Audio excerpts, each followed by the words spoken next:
چلیے میں نوجوانوں سے کہتا ہوں، بزرگوں سے بھی کہتا ہوں، چلیے ایک پریکٹیکل کیجیے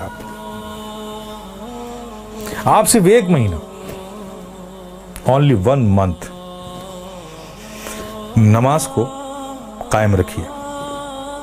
کچھ بھی ہو جائے، ٹرین چھوٹتی ہے چھوٹ جائے، گاڑی چھوٹتی ہے چھوٹ جائے، کچھ بھی ہو جائے، لیکن نماز مت چھوڑیے. میں پریکٹیکل بات کہہ رہا ہوں. 1 مہینہ اس پر قائم رہیے، پھر 1 مہینے کے بعد نماز خود ہی آپ کو نہیں چھوڑے گی.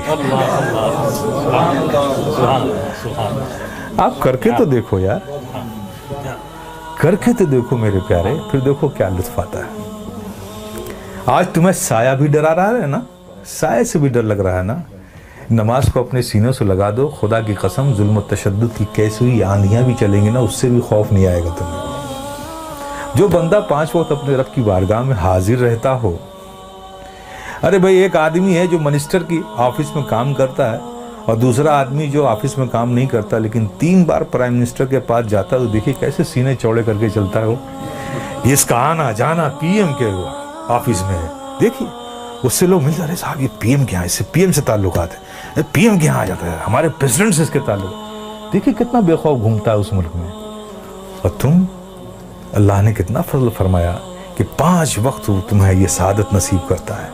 میرے بندو آؤ میری بارگاہ میں، جب تم کھڑے ہوتے ہو تو میں تمہیں دیکھتا ہوں، تمہاری عبادت. اور ایسی حالت میں کھڑے ہوتے ہو، ایسی حالت میں کھڑے ہوتے ہو، چونکہ میں دیکھوں گا نا تو میں جسے دیکھوں اس کی حالت بھی تو ویسی ہو.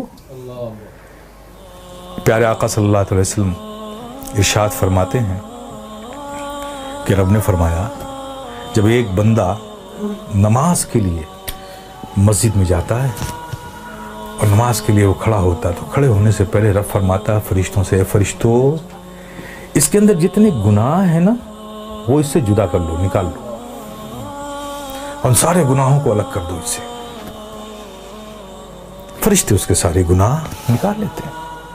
اب بتائیے، سارے گناہ نکل گئے اور آپ نماز میں کھڑے ہو گئے، اللہ اکبر، اور رب کی توجہ آپ پر، رب آپ کو دیکھ رہا ہے، آپ اس کی عبادت میں کھڑے، گناہوں سے خالی ہو گئے. آپ سوچئے اب نماز ادا کر رہے ہیں صدق دل سے، میاں انہماک کے ساتھ، رب کے ذکر میں، اس کی یادوں میں مستغرق ہو کے آپ جو بھی دعا مانگو، گناہ الگ کر لیے گئے، عبادت میں ہو، رب کی بارگاہ میں ہو، دعا قبول نہ ہو. لیکن دیکھیے ہماری مادیت کا اثر دیکھیے کہ وہاں بھی ہمارا ذہن بھٹکتا رہتا ہے. آپ سمجھ رہے ہو نا. پھر اس کے بعد کیا ہوتا ہے، جب وہ بندہ نماز سے فارغ ہوتا ہے، کتنی بڑی نعمت ہے آپ سوچو.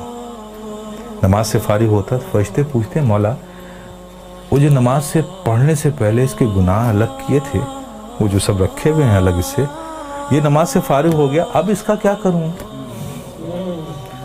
اب اس کا کیا کروں. تو رب فرماتا ہے، جب تم نے الگ کر لیا ہے تو الگ ہی رہنے دو. آئے ہے، کتنی بڑی نعمت سے ہم محروم ہو رہے ہیں، خدا کی قسم ہیں. اس لیے میرے عزیز، میرے پیارے، یہ بہت بڑی نعمت ہے، بہت بڑی نعمت.